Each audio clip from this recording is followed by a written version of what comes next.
Huh. Clean your room! Accept your responsibilities! Stop blaming everyone else for your problems!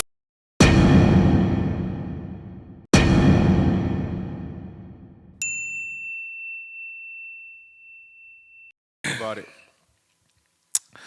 Okay, so you didn't see last week. No. Okay? You got to put me up on game. You didn't see last week. Get my honest reaction. Now, you know I'm a big fan of Jordan Peterson. Yeah, me too. Okay? You're a bigger fan. I'm a bigger fan. I respect that. I do respect that man, though. Okay. They tried to villainize him, right? They let Ta-Nehisi Coates. You know who that is? No, which is? Okay. Ta-Nehisi Coates is one of the purveyors of the critical race theory that is being taught In Canada or? here. Okay, Here. in North America. Yeah. Oh, here in the United States. Yeah, Mhm. U.S., yeah. So they basically, Marvel went and basically said, hey, we're going to let you do the new Captain America comics. So they gave him the reins on the Captain America comics. Right. So, Jordan's book is 12 Rules for Life. Mm-hmm. His second book is 12 More Rules for Life. Right. The subtitle of the first book is an Order, an Antidote to Chaos. Right. Mm-hmm. So, I'll put the strip up on the. Oh, scoot this a little forward. So I'll put the strip up on the screen. Right. They show a picture of Red Skull. Right. And in this new universe, he's recruiting people through the internet, right? Of course. And in the little strip, he's on the computer, his face is on the computer, and it says 10 rules for life. And chaos and order. And below that, the feminist trap. Right? Because he's debated many feminists. Yeah. Like completely demolished their arguments, right? Mm-hmm. So they are attempting to villainize him through comic books aimed at young kids.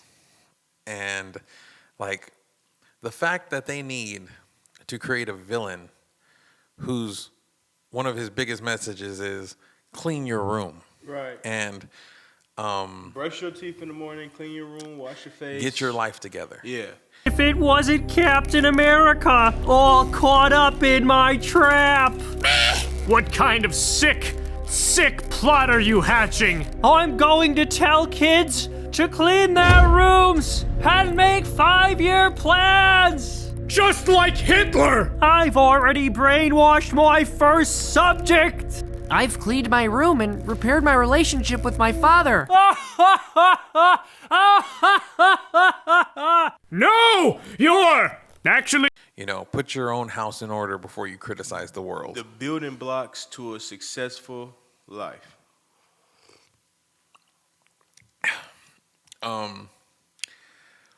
I don't know, bro. I'm astonished. Like, I was like, they really went after this man. Like, again, right? Well, okay, so you want to get how I feel about this? This is what they've been doing for so long, and they've been doing it in every aspect. So as time goes on and things innovate and things change, they wanna you have to adapt to what's hot, right? And comic books been hot since the 50s. Yeah. Right? But I feel like Remember, talk towards the mic. comics. I don't think it's as mainstream. It's more mainstream today than it was in the 50s. It's been big. It's been growing and it's growing and growing and growing and growing and growing. But I mean, Marvel is up there, man. Stuff like Marvel, Star Wars. We grew up on that stuff, and now that stuff is like mainstream, man. You know what I'm saying? So for people that pride themselves on attacking the mind early and establishing control early, you have to update how you attack. So in one generation, it was through the newspaper. In one generation, it was through TV. It's still through TV. It's still through newspaper. In one I'll say one generation, it was through the radio. One generation, it was newspaper, radio, TV. You know what I'm saying? Now you gotta it's like putting the gay agendas in cartoons, bro. Yeah. Like you have to attack what's hot, and you got to attack them as young as you can, and you got to attack them in a hot avenue. Now it's in media. Now it's in things that you see. You see, old girl got kicked off the Star Wars show for voicing her opinion. No, not really voicing her opinion. Just I think posting the meme, right? Yeah, Gianna Carano or Right. Gina Carano, Yeah, Gina. got kicked off for posting basically a meme. It Just a meme, right. It just basically said, in Nazi Germany, it didn't start out with concentration camps. Right. It started with demonizing your neighbors, and maybe we should be more nice to our neighbors. So you obviously we're not in the time where politics has a limit. If you get what I'm trying to say, you know what I'm saying. It's like the streets is the streets, the politics is the politics, the sports is the sports. You know what I'm saying. School is school. We're totally past limitations on when you can start controlling and manipulating the brains of the kid, everybody. You know what I'm saying. And you're most impressionable from ages 1 through 6, so 1 through 7. So you know what I'm saying? When are you going to be reading comic books? You're probably going to be reading comic books 7, 14, 15, right? Yep. So it's just different ways to penetrate the mind, bro. And it makes you, it's a sad reality when you have to question everything. Now everything, you have to look at it from maybe this is an agenda. You know what I'm saying? Everything has to be like, oh, we like Marvel, or we like the movies, or we like Star Wars, or we like... And thank God they haven't got the anime yet. You know what I'm saying? Yeah. But Yeah.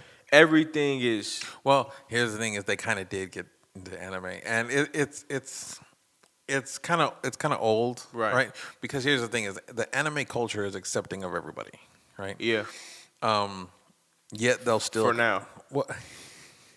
Yeah. Well, here's, bro. I gotta show you some shit. So, anyways, so you know Jamie Markey? Oh, you don't. I probably do. You got to get... What do you do? I don't want to say the name of the character, one of the characters she plays. You've seen Devil's a Part-Timer. Yeah. Okay. Yeah. No, she helped direct that one. Shoot, what? Have you seen the Dragon Maid anime? I've seen it. I didn't like watch all of it, but Okay. yeah, I know what you're talking about. Okay. How far did you get into it? 2 episodes. Like... Okay, never mind. Anyways, so Jamie Markey, she's big. She's like, you know who Josh Grell is? Who? Josh Grell. Oh, bro, I don't go behind the Bro, scenes. oh I don't my go God. behind the scenes. I love watching behind the scenes shit. Okay, so Josh Grell is the voice of Devil's a Part-Timer, the main character. Okay.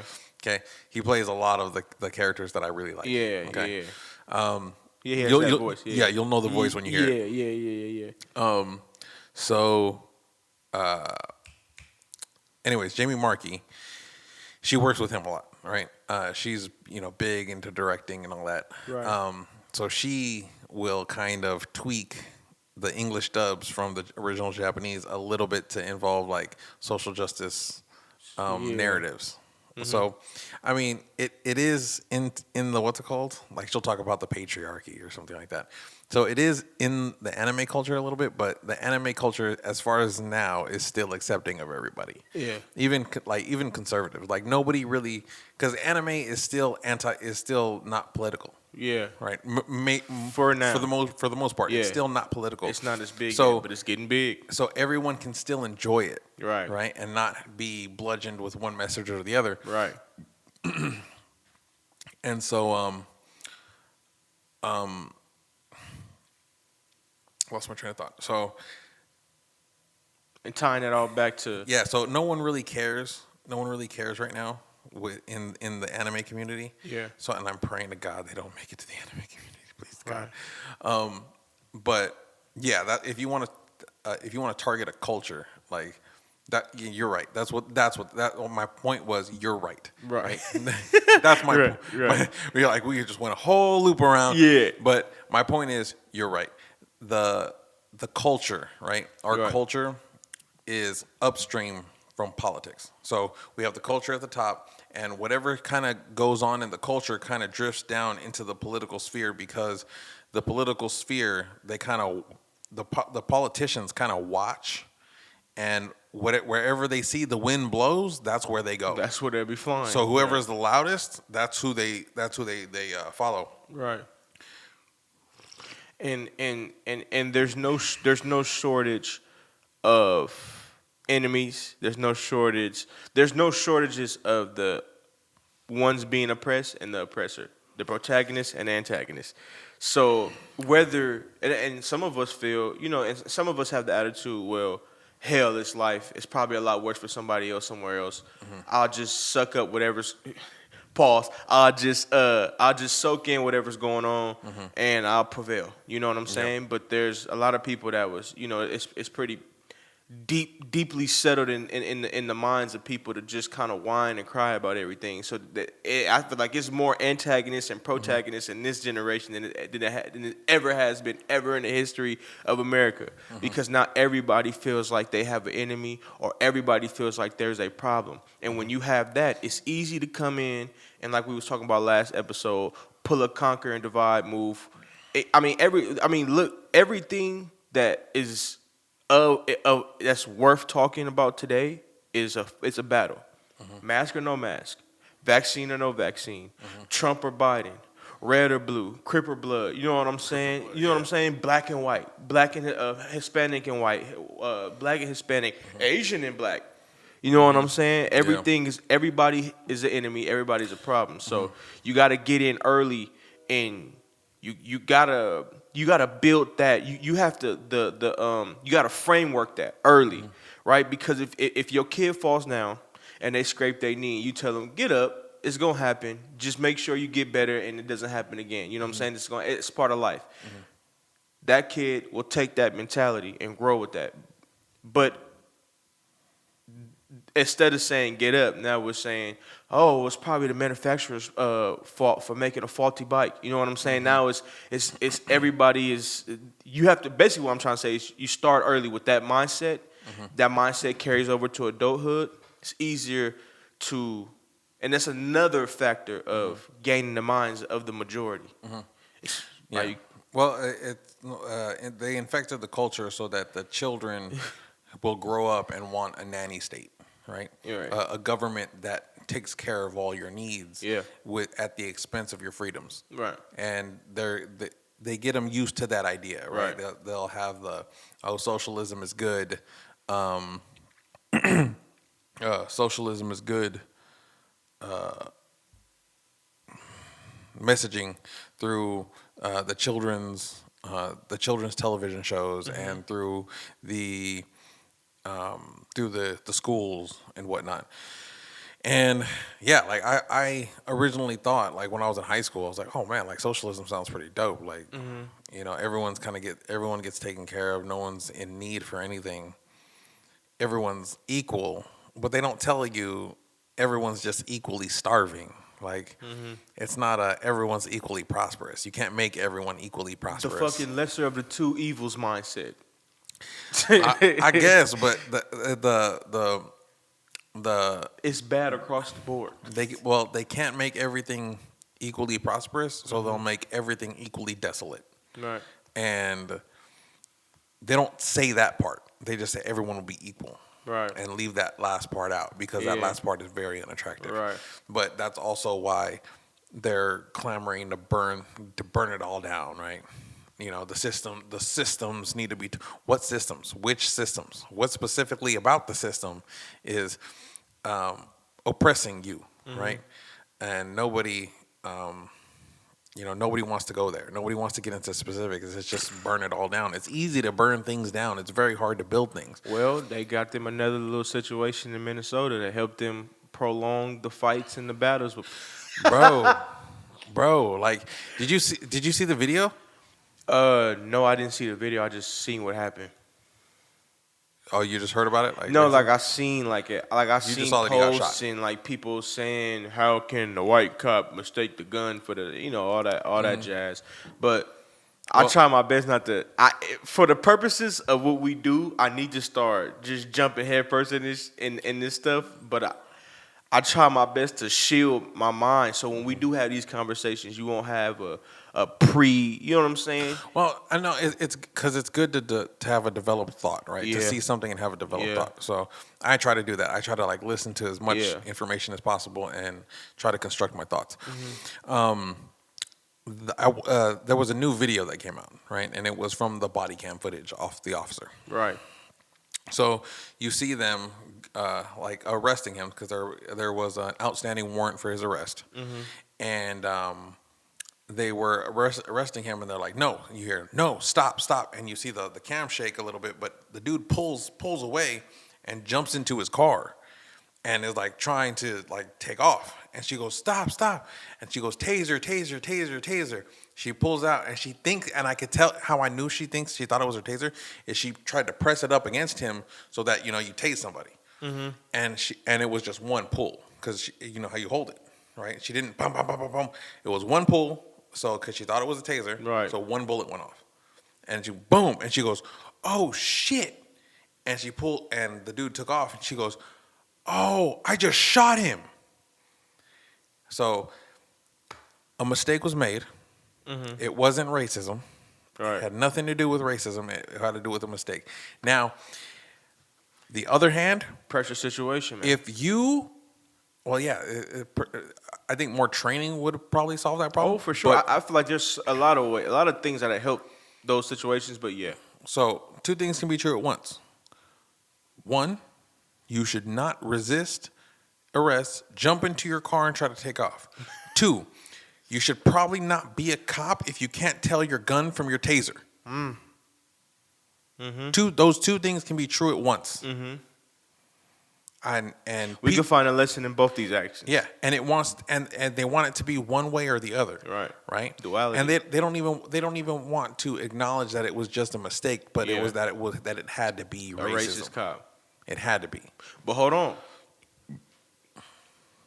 How is this going to work? Because this is a woman who did this, not a white man. Right? I mean, because white women, black women, but women are judged differently in America than a man is, right? But she's a white woman though. But I think. but I don't know that for sure. but Oh. the people that the women that scream so loud about feminism and all of that shit, they be the majority of them. The ones that started it was the white women, right? Women run the country. Let's be honest about something that doesn't get spoken on. Women really run the country. They have a strong hold, and I feel like in our community, they have a strong hold on what you see in the community, right? Yeah. So you see, what you see is what it is. But so I just want to see the dynamic of like the feminists. Like, are they gonna just, I don't know. I've never seen this before. I've never seen a woman be the one to make the big fuck up. You know what I'm saying? It's strategically, or I don't know. I'm an air quote strategically always most likely been a white man, right? I ain't never seen a white woman do it. So I don't know how this is gonna work in America, where we got to protect gay people and women, and she probably was gay. I want to know if she's gay. Is she gay? Is she a gold digger? I'm dead. Because then this is LGBT against racism against Black Lives Matter, and I just want to see how this unfolds. So here's the thing. So have you heard the idea of intersectionality? No. Okay, so that's another critical race theory that was developed. Okay. So it's basically a hierarchy of oppression, right? Okay. In the conservative community, we call it the oppression Olympics. Okay. Because but some is more important than. that's exactly what it is. Right. So at the very, very top of the oppressed, right? At the very, very top, the oppressed, an oppressed person, the most oppressed, would be a black, transgender, gay, disabled woman. Okay. Now, if you're less oppressed than that, you're just a black, gay woman. Okay. And if you're less oppressed than that, then you're just a black woman. Right. And then if you're less oppressed than that, then you're a black man, right? So it's the hierarchy of oppression. So if you're at the bottom of the hierarchy, you don't get to speak on social issues. Okay. Okay. So the bottom of the what's it called is the straight white male. But okay, so see now we have arguments within these arguments, right? Because Black Lives Matter didn't matter at all when we were hating against Asians, right? Oh yeah, no. Right. So at that point, the hierarchy didn't mean that. They took us off and put the Asian man right there. Well, so remember how in the last podcast we said that the most violent crime against a certain race is usually committed by its own race? Yeah. So like the most murders against black people are committed by black people. Yeah. Same thing with Hispanics. Yeah. With Asians, it's actually black people commit more violent crime against Asians than Asians do. Is that for real statistics? That's a for real statistic. Asians commit crimes at a rate of, I believe it was 22% against each other. I think it's robberies. I think what it really is robberies. Well, it's considered violent crime. Not murders. It's violent crime. Yeah, not murder. So it's 22% Asian commit against Asians. Right. 24% white people commit violent acts against Asians, and then 25% black people commit acts of violence against Asians. So Asians are actually like the third to commit violence against themselves, as opposed to every other group who it's that race that commits violence against itself. And the thing about this whole problem is like you've said multiple times on the podcast, the shit is gonna keep on eating itself. It's a never-ending cycle of eating your own tail. Now, before this gets taken, or it's already taken out of context, I'm sure. But it's not to say that black people are violent. All right, it's not to say that at all. Mm-hmm. Because I swear to God, if we ever get big enough, bro, I swear to God, they're gonna take these clips and they're just gonna cut out pieces of us. They're just gonna cut out pieces of us. I'm already Uncle Tom. I don't give a fuck. But look, he said, I don't give a fuck. What it is which one matters more than the one in that moment? That's what intersectionality is. But what it really is though is which agenda moves the minds of the people you want them to move in that matters most. Just last week, everybody hated black people because we hated Asians. It was about 2 weeks ago, bro. It wasn't that long. Yeah. And now all of a sudden, a black man gets killed by probably a LGBTQ member. I'm loud dead. And proud. She probably is a Democrat too, bro. I mean, you could be a Democrat, or Republican in the police force. Nothing wrong with that. But she's probably gay. She's probably a Democrat, and she shot a black man. Which one matters more? Mind you, he's being sarcastic. I might be true. That might be true. Which one matters? Which one matters? Which side are you gonna pick? You gonna pick the gay Democrat woman, or you gonna pick the black man? Well, so see, in the hierarchy of oppression, the black man is more oppressed. But where did that go? Because the Asian man hopped over us for about a month. Well, that had to do with media spin, right? But here's the thing, though. It changes. The pyramid changes. But here's the thing: is how they because they don't want to report on black people committing violence against Asians. So what they said was, black people committing violence against Asians was a broader. What is it? It was a broader aspect of a white supremacist system that forced black people to commit violence against Asians. Like, they did a lot of mental gymnastics to get through all those. Like, I'm pretty sure they bring it back to the white person. They intellectually tied themselves in knots trying to do that. But yeah, I was like, really? So I was like, that's some strong ass white supremacy. If it's third hand, like yeah. We've already said multiple times on the pod too. Like, at this point, and nobody's telling nobody to do anything in 2021. Motherfuckers is waking up, wiping the coal out their eye, loading the gun, and do it. Let me not say that, because they tough on the gun. They're, you know what I'm saying, they putting the Joker underwear on and they ready to go. You know what I'm saying? Yeah. And not to say that this is indicative or okay, like this isn't saying that the kid who got shot by the police is on like it should have happened or anything. No. Because here's the thing, it's sad. Yeah. Right. She didn't mean to kill him. That's not what she was trying to do. Right. She made a mistake, and she honestly shouldn't be an officer if you made that kind of mistake. But there was also other footage released, and it's not saying that he's some kind of guilty person or nothing like that. Right. I'm just saying that we don't want to paint the black man to be the villain. All I'm saying is don't do like what they did with Blake and try to paint him out to be a saint. Right? He's not really a saint. Right. there was circulating footage around that they were trying to like hush up. It's I don't know if it's his TikTok or his Snapchat, but it's the dude who got killed. He's in his car and he's like rapping or something like that, and he has like his gun. He's all like, like pointing into the camera, and I'm like, Fam.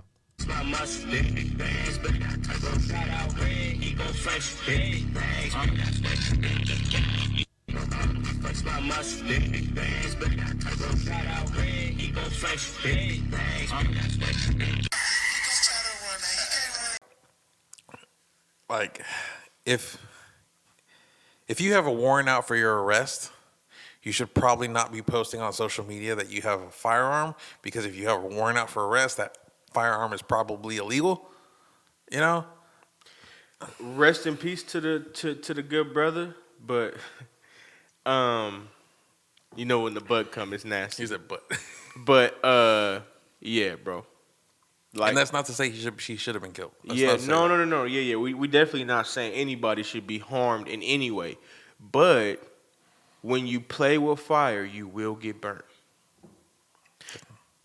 And especially if you're somebody when kids get burnt by fire, that's a learning situation. When adults get burnt by fire, they know burns. That's their situation. Yeah. All right. So I said we should probably move on a little bit because we're already at 26 minutes. Right. Right. I'm probably gonna have to cut this into two. Okay. Next up, what was it? Mind you, we're doing this all off the cuff. I don't really come with anything planned. There was a few times we did it when it was planned and it went pretty well, but life is life. We Bruh, come how we come. I brushed over. Come here. as you are, like they say in the Christian church. Come as you are. Let's see here. There was the Jordan Peterson thing, the guy who got shot this past week. Why do they keep on choosing Minnesota though? Oh, it's just what they could do to spin up the narrative. Bro, he's not. I'm Because pretty sure there's he was people, the only one. There's people being shot by police like all the time. Yeah. Like, it's just it has to be specifically a white cop Right. and a black perpetrator. Specifically, if it's I've not, seen a then- white man take the assault rifle with his son and basically commence a shootout, a serious shootout with the cops. And that was, you know what I'm saying? That was some gangster shit, bro, because he really hopped out the car, throwing mags to his son, rolling and ducking and shooting, rolling and shooting. He got though. What was this? This was on American Home Funny Videos or something like that, bro. Oh, no, it wouldn't be on there. It was on something though, and somebody was basically saying like, this is the first time I realized that white people shoot at the cops more than anybody else in America, right? Like white people shoot cops. Period. White people will kill a cop. A white person will try to kill a white cop. There's no discrepancies about that. You know what I'm saying? And we're more timid, right? But they'll go get their gun. They'll start letting loose on the cop, right? Well, it was an extremist group. It was a police extremist group. It was a group that hates the police. Oh, it was a white dude and his kids. He basically taught them how to fight against the police. So when they got pulled over, it wasn't even really a crazy situation. One of the cops ended up getting killed because he didn't think it was gonna be like, he was chilling out of nowhere. Dude come out the car and just start. Well, that's honestly why cops are so like careful, Right. And so like paranoid all the time, because sometimes you just think you're at a traffic stop, and all of a sudden you just get blown away, and cops die like that, like. Yeah. And don't get me wrong, like you got to be, prepared, and you should be like aware, but excessive force and things like that are still not justified. It's a fine line. Obviously the education for those type of things is slacking. Like I feel like they should implement tactical classes for the police officers, not just for the police officers to do or get a discount if they go to like a self-defense class, but they need to, and I'm not talking about that the broshido, any of that stupid. I'm talking about like they need to know something. Like they really need to know how to wrestle or jujitsu or box or something, because what that does is a lot of these cops, they're really afraid for their life. So they hold that gun with a little more angst than somebody who knows that they can defend themselves. You know what I'm saying? Makes them a lot more jumpy. Just little things like that. I feel like you can implement. Well, it's also when you're dealing, because as a police officer, you're only dealing with problems all day. You're only there because there's a problem. So you're oftentimes dealing all day with the worst that society has to offer. PTSD, man. That's PTSD. Well, I wouldn't say it's PTSD. It's that if you start to condition the mind Yeah. to you're always dealing with these crazy people. Right. You're always dealing with someone who's erratic or violent. You'll start to you start to build up anxiety, and you'll start to build up what's it called? There was a psychologist on Joe Rogan's podcast about that. They were saying that like there's a certain limit after a certain number of years of service where they should retire the police officer, because mental. You'll develop a type of PTSD. Yeah. And you'll be quick to act when you shouldn't. And so I forget what. Then your outlook on life turns and everything. Yeah, I forget what the doctor's name was. But it was basically that, and I was like, oh, that's kind of interesting. But then you're cutting off people's careers short who they spent like 10 years building, and you're just going to, put them off. I think what they should do is just put them at a desk job. Like, put the new officers, like have them come in, basically, but then the officers who've been dealing with this all the time and who've become like jaded and where when you're testing them and you can tell they're becoming more, paranoid, then go, okay, well now you're going to have a desk job and we're going to have another person take your place and go out on the streets. Indoctrinate them in the right way. Just basically kind of get them back into the regular working world. And take a lot of that shit. And that doesn't just happen to cops. That happens to people I could call them cops or guards that work at the jail and everything. I know people that work at the jail, and it's like after a while, Well, say someone I'm close to, right? Worked at she worked as dispatch, right? For I think it was the Riverside County Sheriff's Department, and she was said that they would send the new recruits over to the prisons and have them work there for a year before they put them as a street cop. Because what it would do is that it would make them kind of jaded, and they're only dealing with the worst that society has to offer. Murderers and killers and all that. Like, because they'd go to the prisons. Right. So she said that there was one guy. He was a real nice dude. Like, went to the academy, got out, and he was like real cool. And after he came back from his year in the prisons, he was like jaded, like dark, like really, really dark. And she said, like, that's what they do. Like, they do that to them. And mind you, it's not these individuals. And this is what I try to tell people. I'm glad you said this, because I forget to say this. This is what I try to tell people as far as how they feel about other people. You got to understand, just like children, they're raised a certain way. And I'm not saying that these adults are children, but I'm saying when you go into a situation, like coming out from birth, you're not raised to be a bigot or be hateful or be an evil individual. You know what I'm saying?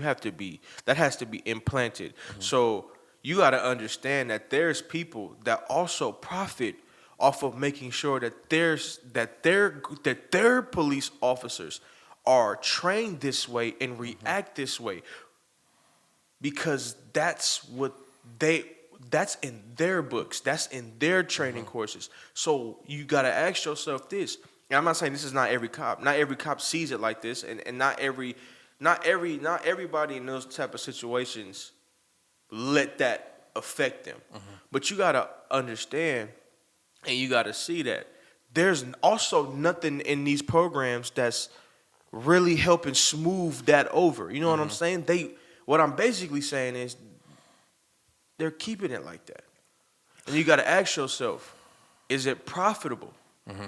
Is there a gain for certain people? Is it political? What is it? You know what I'm saying? Everything is not just there because it's there. Only thing that's like that is the world, it's the creation. But as far as the thought processes of people can easily be swayed. You have to ask yourself why these cops are like this, why they get like that, why do the heads want them to be negative, want them to be ready to. Why? You know what I'm saying? Well, and I also can understand as far as training, you don't want them to be too lax and cool. I understand that part about it. Well, this was specific. Well, every department has a different procedure, but this Right. was specifically for, I think it was the Orange County Police Department. So it was specifically for that department. Right. So I don't know if that's how all departments work, but it was that one. But yeah, it was I don't know, turning your officers into like jaded, like dark outworld or dark outlook on life type deal. I don't think that's a great strategy for success. And not every county does that. Not every police, not every city does that. Well, that's the thing is like there's millions and millions and millions of police Right. interactions every single day. Right. And there's very, very few that end up going crazy. Right. You know? And so that lets you know people are good. Yeah, people for the majority are good. People are generally good. For the most part. But speaking of profit, did you hear about this? So Go ahead. did you hear about this? So the Marxist organizer for BLM.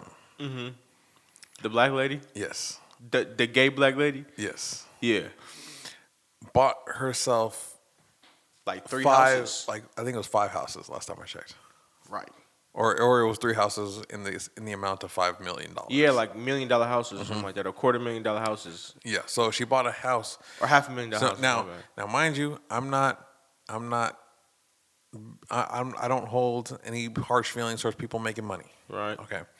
But I do hold a little bit of harsh feelings when you claim to be a Marxist who hates the rich, supposedly, but will benefit off of the messaging that your people of your skin color are oppressed, and therefore you need to be given money for them, and then go and buy Hold yourself some $1 million houses. I'm gonna cut you at the heels with this one.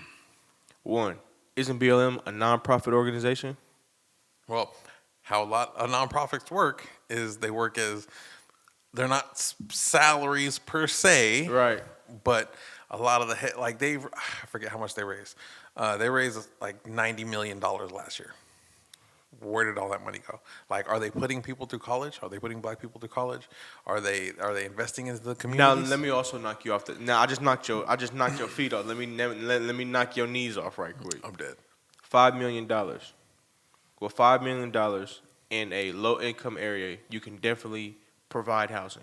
You can build your own housing complex and bring people in there. Yeah, you're gonna have to go through loops and all of that, hoops and bound. You got to go through everything because you got to get it approved by whatever county or city or state that you're in, and it has to be.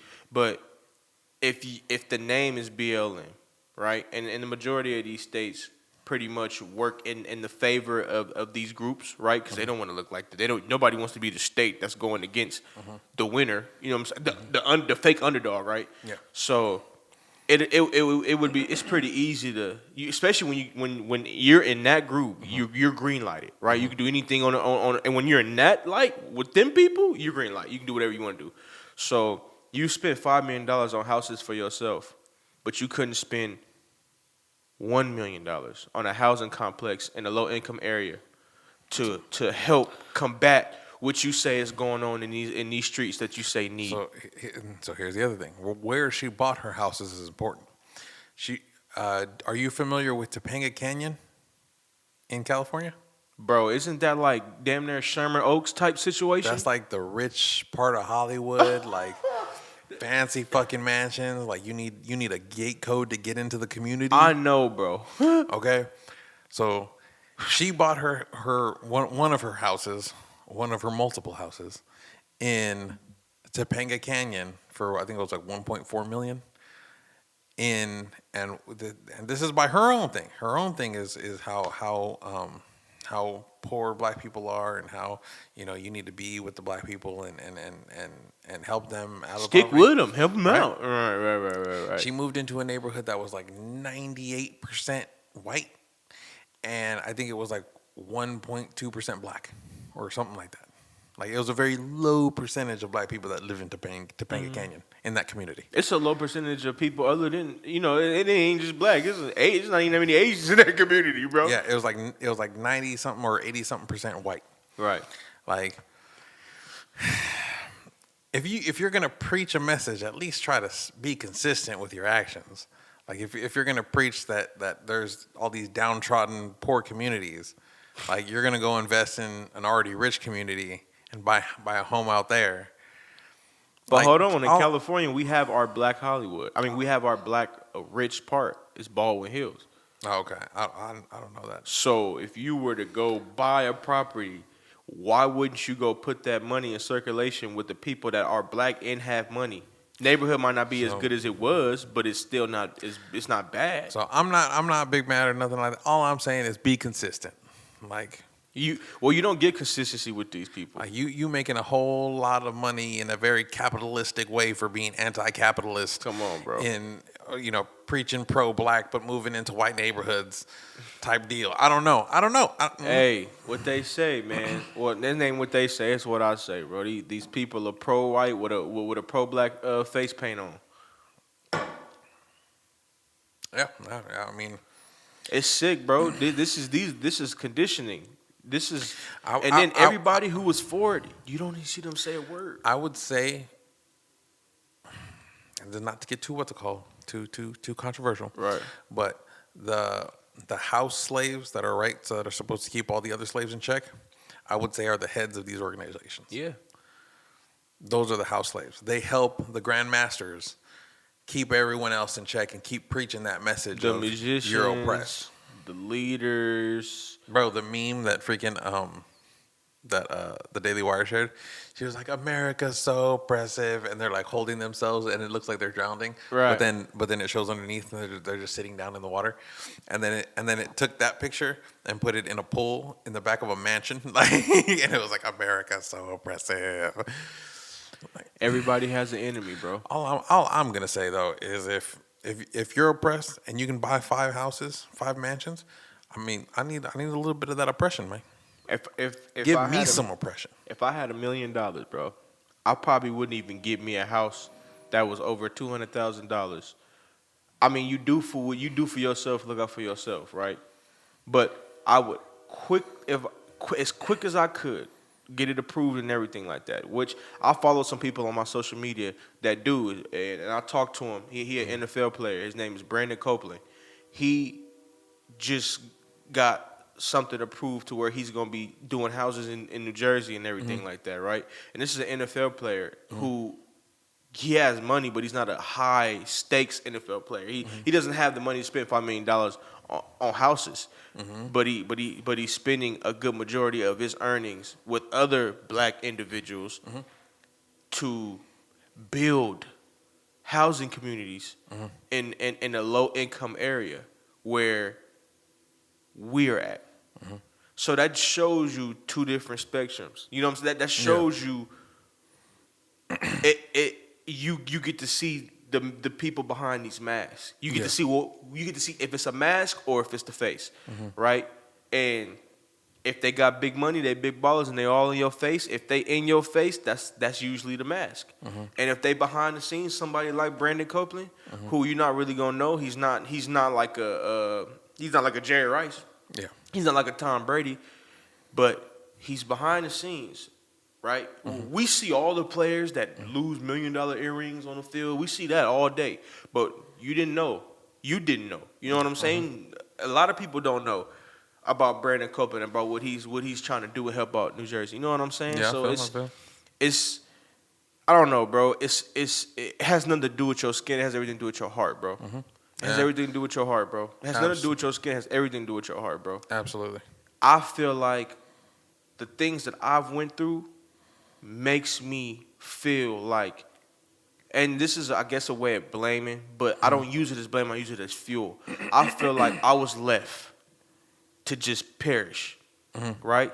Well, you went through a hard situation. But what I feel like was the decision making for the ones who were supposed to lead me through this life, it was failure. It was an F. Yeah. It was an F. And so when I see people hop on their knees and beg for the stimulus, I see another generation of people that are leaving these next couple of generations out to dry. Like I feel like I was in a way left out to dry. You know what I'm saying? Yeah. So it's and that goes back to me saying it's not your skin. It has nothing to do with your skin. It has everything to do with your heart. Well, I feel like I'll never let these kids, and it don't gotta be black kids, kids period. I see Mexican kids on the street. When I was homeless, I seen everybody. When I was sleeping in the Walmart parking lot, I seen all types of people sleeping in the Walmart parking lot. It wasn't just me in the car being the black. It was a lot of people in the parking lot. So I feel like I got out of a situation, and if I was ever put into a situation where I can change that situation, I'll die trying to change the situation before I do anything. And it's all about your heart. So would you say, like how much? Because you've seen a lot. You were out there for a while, and like it was like what, a year? It was damn near almost 2, bro. Almost 2 years. It was on and off too. Okay, so on and off 2 years homeless. Like, how much would you say that that there are homeless white people and homeless Mexican people and homeless black people? Like, okay, is it all kind of evened out, or is there more one or the other? Okay, and I just want to be honest. I want to be honest, bro. So I'm just saying from what you've seen. Yeah, from what I've seen. From what I see is, you see everything, bro. You see white women by themselves, Mexican women by themselves. You see black young dudes. You see drug addicts. You see people that are definitely not on drugs. You see single mothers. You see fathers that probably can't get in touch with their kids. You see it, bro. You really see it. And I'm talking about, y'all want to laugh at these people, but these are behind 24 hours. They behind the movie theaters. They're in the Walmart parking lots because that's where they designate us to be. The cops will tell you, I got woken up in the middle of the night in the neighborhoods. I got the cops called on me. And I got woken up in the middle of the night, like 12 or 1. And the cop told me himself out his own mouth, go to the 24 hours or go to Walmart. That's kind of where we allow y'all to be. We don't want y'all nowhere else. This is a good neighborhood, man. You got to get out. Yeah. So you see the whole spectrum, bro. You see everything. Well, the California state government has allowed it to get that way, right? We're at 47 minutes. All right, we'll finish up this topic and then we'll cut it, and then we'll start another video because there's a few other things I want to talk about. Shit, this is about 3 episodes right here. So the and this really goes to how state governments run, right? Because we don't have a huge homeless problem here in Texas. No, they're here and there, but we don't have a huge homeless problem here in Texas. And where we do have a huge homeless problem, it's mostly in Democrat-run cities in Texas. So like awesome.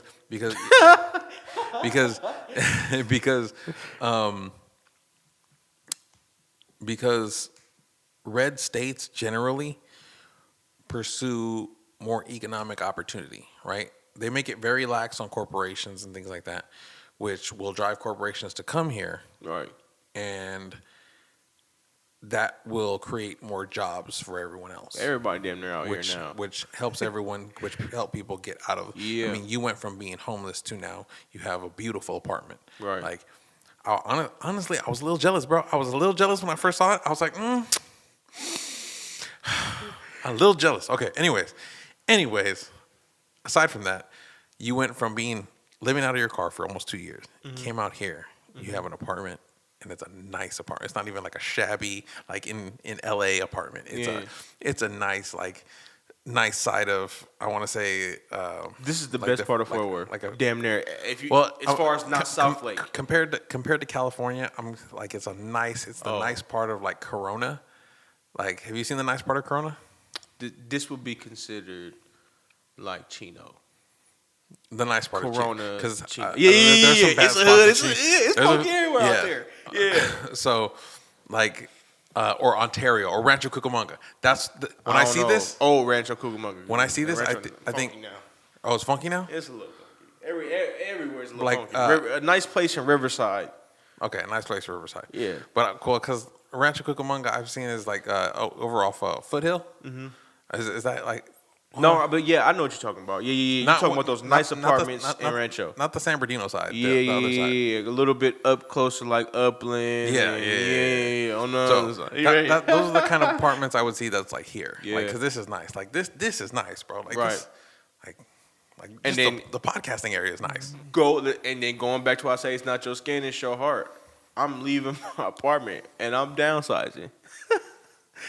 I could totally afford to continue to be here, but I'm like, nah, let's stack this money up. We gotta grind. We got a goal to work towards because I'm trying to be an eventual homeowner. Discipline, financial discipline. Right. They don't teach that shit. Right. But anyways, all right, we're gonna cut here. Peace, y'all. We're gonna start. We're gonna record another episode Right. now because I don't want to overload my It is very fast, but this is 50. We're 50 minutes in. I'm trying to keep. Yeah. Let's try to keep You gotta- keep it moving. 30. Yeah. So That's two all right. episodes then. Yeah, this is damn near 2 episodes, but we talk continuously through, so I'll just make it one. Right. But all right, bro. I'll catch you in the next one. Catch you on the next one. It's like you have all these people who think existence is corrupt and that the West is a tyrannical patriarchy. It's absurd. Hulk, smash patriarchy! No! Hulk no smash patriarchy. Hulk smash own character flaws and set life in order if Hulk want to make anything of Hulk self.